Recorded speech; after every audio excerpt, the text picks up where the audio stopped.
નમસ્કાર, હું છું પ્રિયા અને તમે જોઈ રહ્યા છો જનતા કી જાણકારી ન્યૂઝ। નજર કરીએ આજના સમાચાર ઉપર। ઉપલેટામાં રોગચાળાને લઈ સરકારની હોસ્પિટલમાં દર્દીઓનો ઘસરો જોવા મળ્યો। હોસ્પિટલ તંત્ર તમામ સુવિધાને પહોંચી વળવા સજ્જ। રાજકોટ જિલ્લાના ઉપલેટા સરકારની હોસ્પિટલમાં હાલ વાયરલ ઇન્ફેક્શનને લઈને શરદી, ઉધરસ તેમજ વાયરસ તાવના દર્દીઓમાં વધારો જોવા મળી રહ્યો છે। હાલ વરસાદી ઋતુ ચાલુ હોય અને રસ્તાઓ પર પાણી ભરાઈ રહેતા હોય, લોકોના ઘર પાસે પાણીના ખાડાઓ ભરાઈ રહેતા હોય છે, જેમાં મચ્છરોનો ઉપદ્રવ વધી જતો હોય અને મચ્છરોને લઈ લોકોમાં રોગચાળો ફેલાય છે, જેને લઈ વાયરસ તાવ, મેલેરિયા, ટાઇફોઇડ તેમજ શરદી ઉધરસના દર્દીઓમાં વધારો જોવા મળે છે। ત્યારે ઉપલેટામાં પણ થોડા દિવસોથી સરકારની હોસ્પિટલમાં દર્દીઓનો વધુ ઘસરો જોવા મળે છે।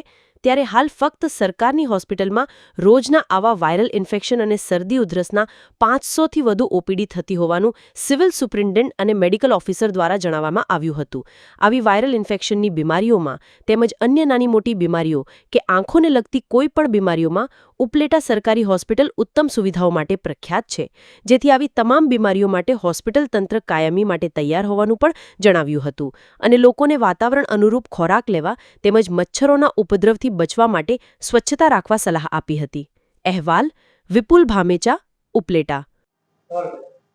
हेलो, હું ડોક્ટર ખ્યાતિ કેશવાલા ગરેજા, કોટેજ હોસ્પિટલ ઉપલેટામાં સુપ્રિન્ટેન્ડન્ટના જેમ 3 વર્ષથી ફરજ બજાવું છું અને નેત્ર સર્જનના જેમ છેલ્લા 12 વર્ષથી ફરજ બજાવું છું। અહીંયા આપણે જોઈએ તો અત્યારે ઓપીડીમાં લગભગ 20 થી 40% વધારો થયો છે। પેશન્ટ્સનો ઘસારો અત્યારે વધારે થાય છે, જેના માટે અમારો સ્ટાફ પૂરી મહેનત કરીને સરસ સેવા પૂરી પાડે છે બધા પેશન્ટ્સને અને સારી સેવા મળે, સારવાર મળે એનો પૂરતો પ્રયત્ન કરીએ છીએ અમે। અત્યારે થોડું મેકઅપ અમારું ઓછું છે ક્લાસ 4 ને ક્લાસ 3 એટલે નર્સિંગ સ્ટાફ અને સ્વીપર્સમાં, જેની રજૂઆત અમે સરકારને કરેલી છે, જે ટૂંક સમયમાં અમને આશ્વાસન છે કે અમને પૂરી પાડવામાં આવશે। અત્યારે જે ઓપીડીમાં ઘસારો વધ્યો છે પેશન્ટ્સનો, એમાં અમારો ઓપીડી છે ગાયનેક ઓપીડી, જનરલ ઓપીડી, આંખની ઓપીડી, આ મુખ્ય ઓપીડી છે અમારી, જેના અંદર પેશન્ટ્સનો વધારો જોવા મળે છે। આંખના દર્દીમાં હું કહું તો અમારે મોતિયાના પેશન્ટ ઘણા વધારે આવે છે અત્યારે અને વેલના, બાકી ઓપરેશન તો અમે ઘણા કરીએ જ છે, જેમાં મોતિયો, વેલ, પછી ત્રાંસી આંખના જેને આંખ નથી હોતી અને કોસ્મેટિક સર્જરી, એ બધું અમે ટ્રીટમેન્ટ આપીએ છીએ બધા પેશન્ટને।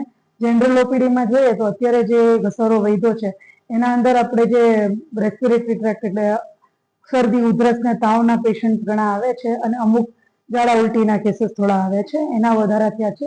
જેના માટે પેશન્ટને કહેવા માંગુ છું અત્યારે કે આપણે વ્યવસ્થિત હાથ ધોઈને પછી જમીએ, બહારનું એવું હોય તો થોડું ઓછું જમીએ અને જમવું પડે એવું હોય તો હાઇજીનનું, ચોખ્ખાઈનું આપણે થોડું ધ્યાન રાખીએ। એનું આપણે કરીએ તો આ બધી તકલીફથી આપણે મટી શકીએ છીએ।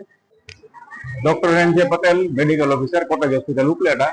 હાલમાં હું મેડિકલ ઓફિસર તરીકે ફરજ બજાવું છું કોટેજ હોસ્પિટલ ઉપલેટા ખાતે, જેમાં રૂટીન ઓપીડી ડેઇલીની બધા વિભાગની ટોટલ કરતા 500 થી 700 જેટલી હોય છે અને અત્યારે હાલમાં સિઝનલ વાયરલ ફ્લૂ અને ઝાડા ઉલટીના કેસ પણ થોડા વધારે પ્રમાણમાં સિઝનના લીધે વધેલા છે, જેથી પબ્લિકે થોડી તકેદારી રાખવી પડે કે જેની અંદર બહારનું ખાવા પીવાનું ઓછું કરવું પડે, પાણી હોય જે ખરાબ આવતું હોય તો ઉકાળીને પીવું પડે, એ બધી તકેદારીઓ રાખવી પડે અને વધારે તાવ કે ઝાડા કે એવું બધું વધારે હોય તો હેલ્થ સેન્ટરની મુલાકાત લઈને આરોગ્યનું ધ્યાન રાખવું એ હિતાવહ।